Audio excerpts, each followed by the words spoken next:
아멘. 하나님 말씀은 창세기 50장 1절부터 14절까지 말씀입니다. 창세기 50장 1절부터 14절까지 말씀 한 절씩 교독하겠습니다. 요셉이 그의 아버지 얼굴에 굽으려 울며 입 맞추고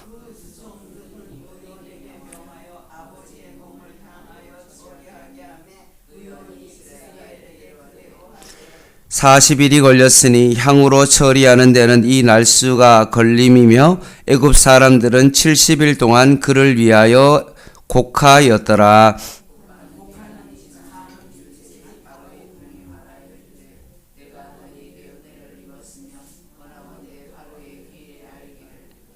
우리 아버지가 나로 맹세하게 하여 이르되 내가 죽거든 가나안 땅에 내가 파놓은 묘실에 나를 장사라 하였나니 나로 올라가서 아버지를 장사하게 하소서. 내가 다시 오리이다 하라 하였더니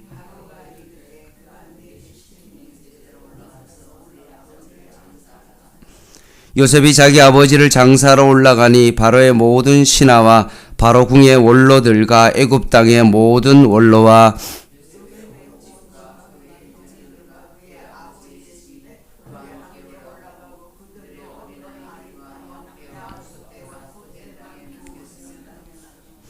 병거와 기병이 요셉을 따라 올라가니 그 때가 심히 컸더라.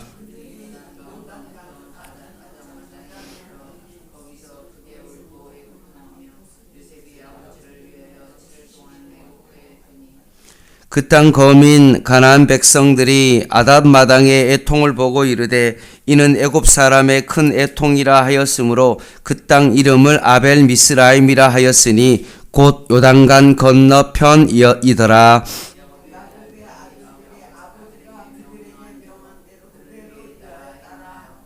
그를 가나안 땅으로 메어다가 마므레 앞 막벨라 굴에 장사하였으니 이는 아브라함이 헷 족속 에브론에게 밭과 함께 사서 매장지를 삼은 곳이더라. 요셉이 아버지를 장사한 후 자기 형제와 호상꾼과 함께 애굽으로 돌아왔더라. 아멘.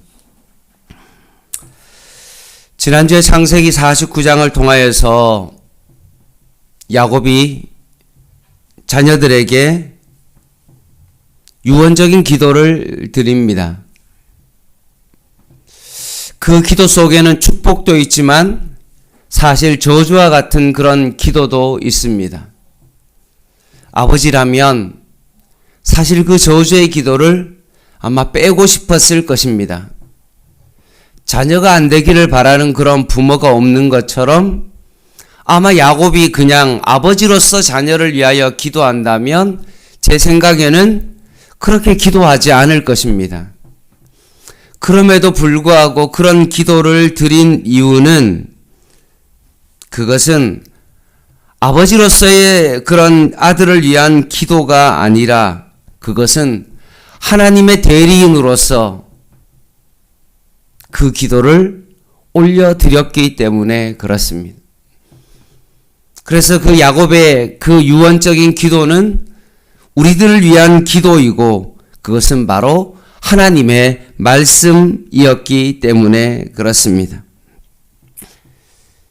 이제 야곱의 장례식에 대하여 오늘 본문은 말씀하고 있습니다. 창세기 49장 33절 말씀을 한번 보겠습니다.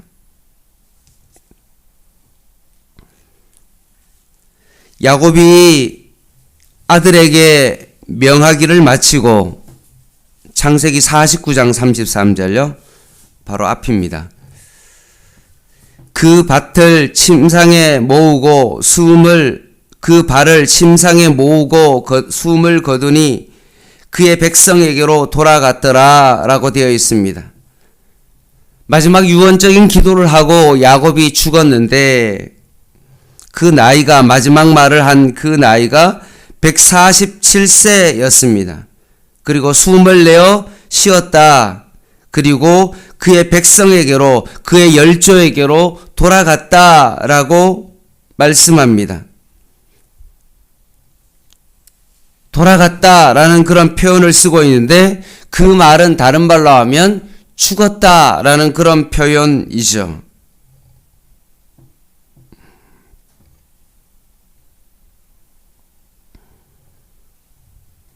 자기가 처음 출발했던 그곳으로 돌아갔다, 죽었다라고 표현합니다.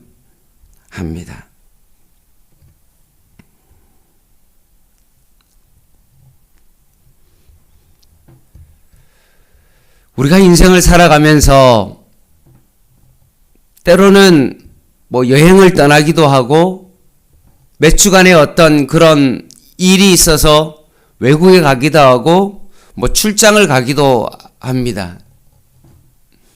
그러면 그곳에 가서 뭘 생각하냐 하면 물건을 사지 않겠습니까? 근데 물건을 살 때 어떻게 그것을 구매합니까?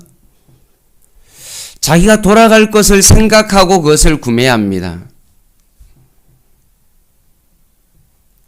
한두 주 후에 돌아간다면 그 사람이 해외에 가서 TV를 사거나 냉장고를 사거나 차를 사거나 그렇게 하지는 않습니다. 왜냐하면 돌아갈 때 그것을 가지고 가지 못하기 때문에 그렇습니다.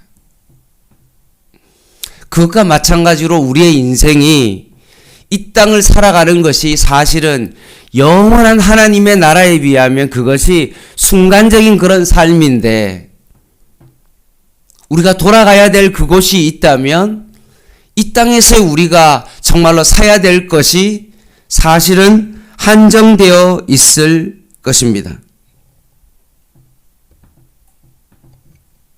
그리고 우리가 오랜 시간을 살 수 있고 오늘 본문에 있는 것처럼 야곱처럼 147세 일기로 그렇게 오랜 세월을 살 수도 있지만 사실은 꼭 그렇지만은 않습니다. 모세도 가나안 땅에 들어가고 싶지만 들어가지 못하고 결국 모세도 죽었고 엘리야도 갑자기 해리바람을 통하여서 하늘로 올라가셨고 그리고 세례 요한처럼 야고보처럼 갑자기 참수형을 당해서 그렇게 죽는 경우도 있기 때문에 그렇습니다. 그래서 시편 116편 15절 말씀에 그의 경건한 자들의 죽음은 여호와 보시기에 귀중한 것이다, 가치가 있는 것이다, 빛난다 라고 말씀하고 있는 것입니다.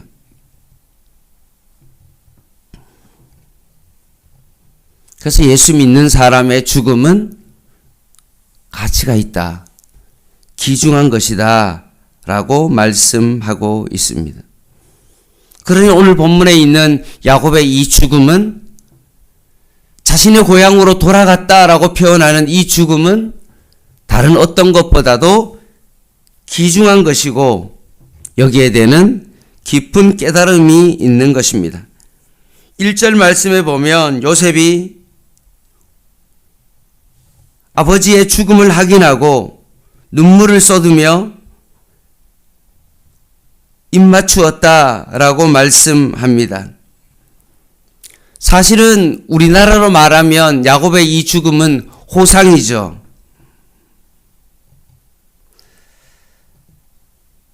야곱이 할아버지나 아버지에 비하면 적게 살았지만 요셉에 비하면 요셉이 110세를 살았으니까 아들보다도 사실은 37세나 37년이나 더 살았던 것입니다.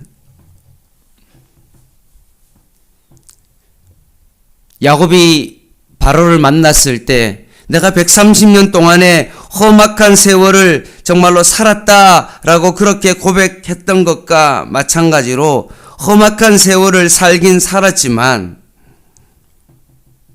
요셉을 만나고 22년 동안 오랜 시간 동안 정말로 22년 동안 죽었던 그 요셉이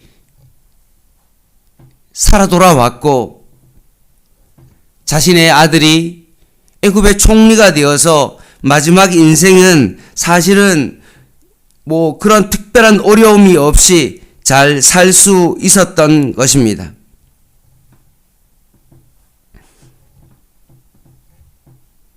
그리고 12아들을 축복하면서 요셉에게 뭐라고 고백했냐 하면 야곱이 이렇게 고백했습니다. 내 아버지의 축복이 내 손주 아브라함 이삭의 축복보다 더 낫다라고 자신 있게 사실은 그렇게 기도했던 것처럼 자신의 삶이 험악한 세월을 보내고 자신의 삶이 하나님이 보시기에 그렇게 좋지 못했지만 사실은 하나님의 은혜로 그렇게 살아왔다라고 고백하고 있었던 것입니다.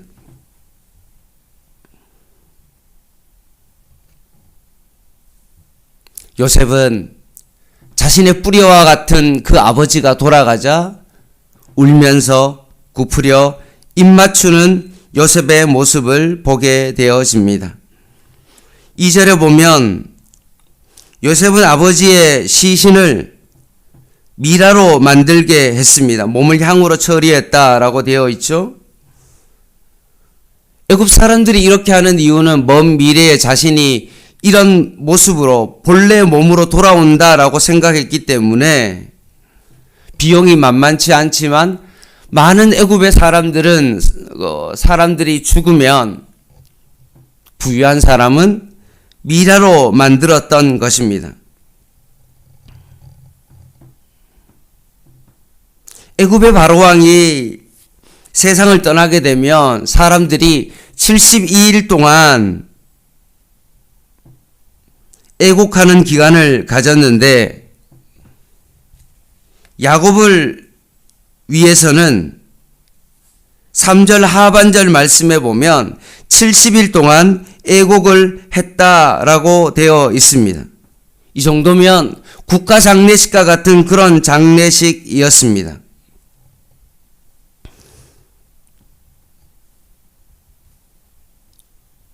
사실은 야곱이 자신을 막벨라 굴에 안장해달라라고 그렇게 했기 때문에 사실 미라로 그렇게 만들 필요는 없었던 것입니다.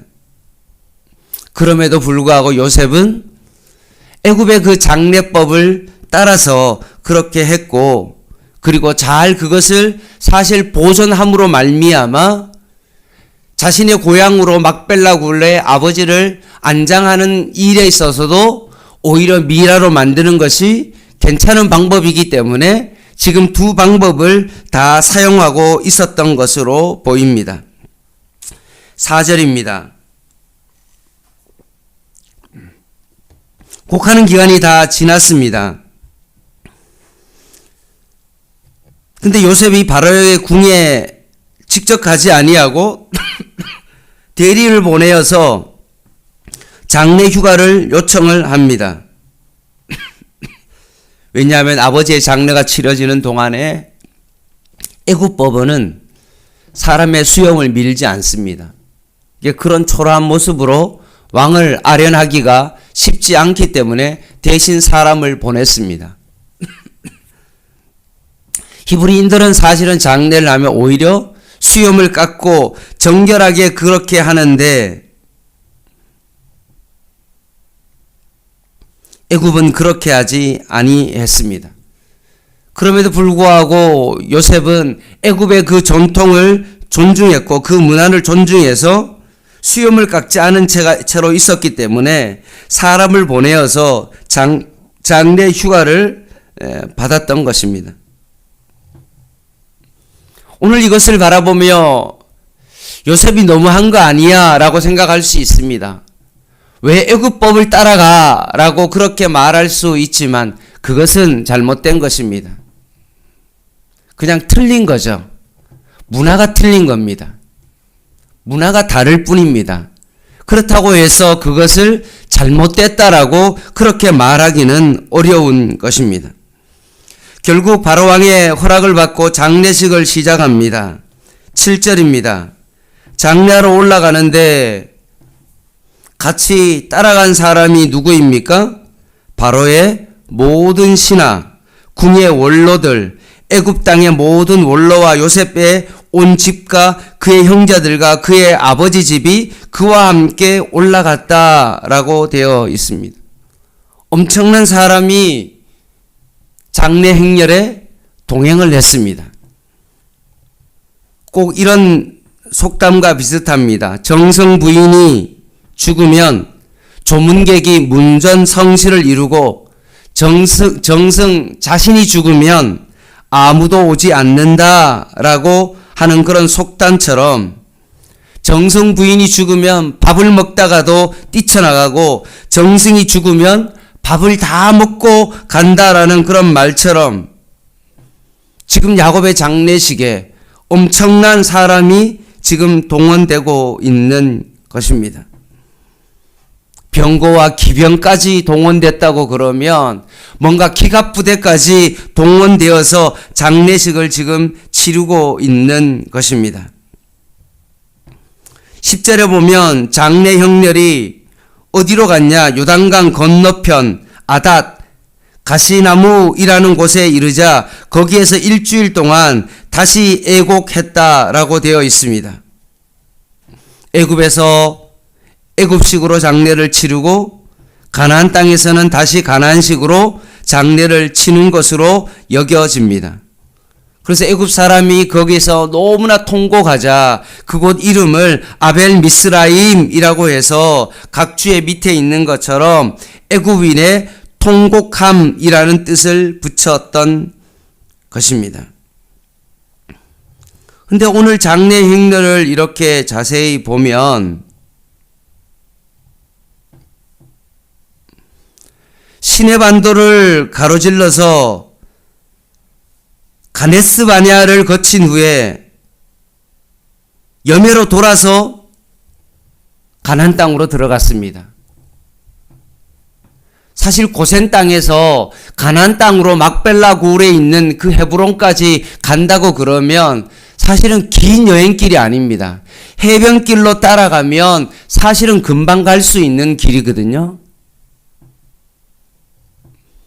이스라엘 백성이 가데스 바냐에서 정탐을 냈을 때 정탐꾼을 보낸 그곳에서 바로 위쪽으로 올라가면 바로 가나안 땅인데도 불구하고 그렇게 하지 아니하고 그 여매를 돌아서 오른쪽으로 해가지고 갔다는 것은 무엇을 의미합니까?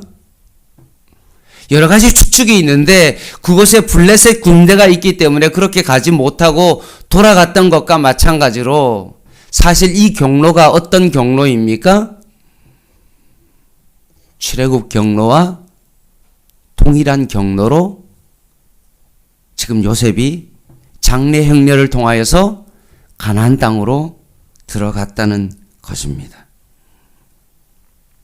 어떤 이유인지 정확하게 알 수 없지만 400년 후에 있게 될 출애굽 여정 가운데 미리 그 길을 한번 가본 것과 같은 것입니다. 너무나 신기한 장례 행렬입니다.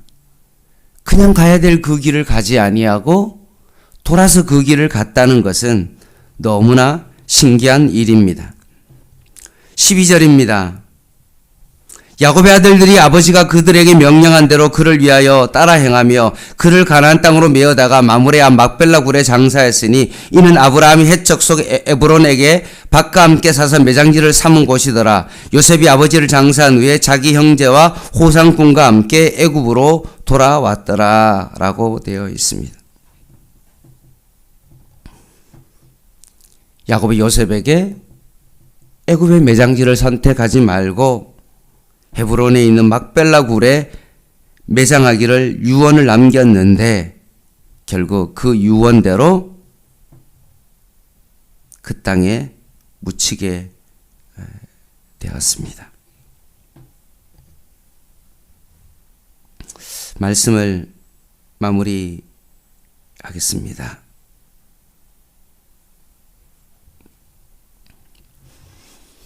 야곱의 인생의 147년이 사실 파란만장한 그런 삶을 살아왔지만 그의 인생을 되돌아봤을 때 그 모든 것들이 하나님의 은혜로 된 것이다 라고 고백했던 그 야곱의 고백처럼 우리의 인생도 마찬가지로 지금도 야곱처럼 험악한 세월을 보내고 내가 예상치 못하는 많은 일들이 우리의 삶 가운데 펼쳐질지라도 중요한 한 가지, 우리가 돌아갈 본향이 있다는 사실입니다. 이 땅의 삶이 우리가 생각보다 그렇게 길지 않고 언제라도 하나님께서 우리를 데려가실 수 있고 우리는 죽을 수밖에 없는 그런 연약한 인간이라는 사실을 기억하고 이 땅에서의 삶이 세상의 것을 많이 가짐으로 말미암아 그것을 가지고 그 나라에 들어가는 것이 아니기에 우리는 이 땅에서의 우리의 삶이 하나님을 나라를 향하여 걸어가야 되는 그런 발걸음이어야 된다는 것입니다. 오늘도 하나님의 나라를 위해서 한 걸음 한 걸음 그 걸음을 내디딜 수 있는 저와 여러분 되시기를 주님의 이름으로 간절히 부탁을 드립니다. 기도하겠습니다.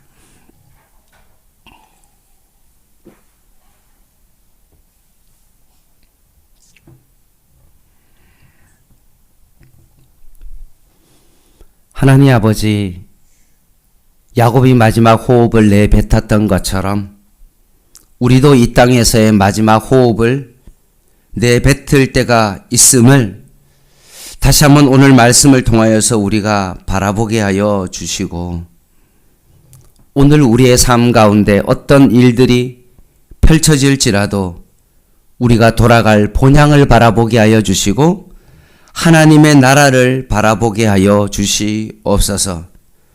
만물보다 큰 하나님의 손 안에 살아가게 하여 주시고 오늘도 우리의 생명의 주관자 되신 하나님 앞에 우리의 삶을 맡기며 살아가는 저희들 되게 하여 주시옵소서. 예수님의 이름으로 간절히 기도드립니다. 아멘. 개인 기도 하시겠습니다.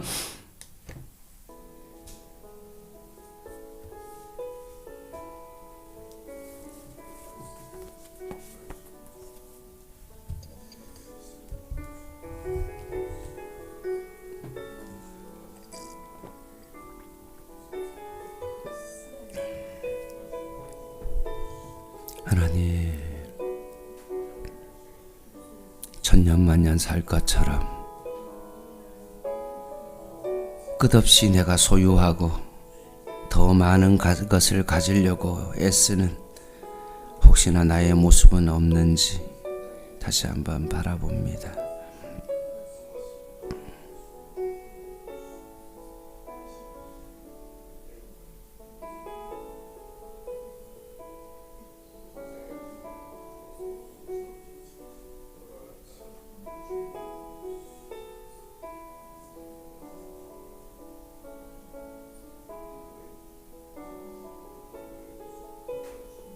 하나님,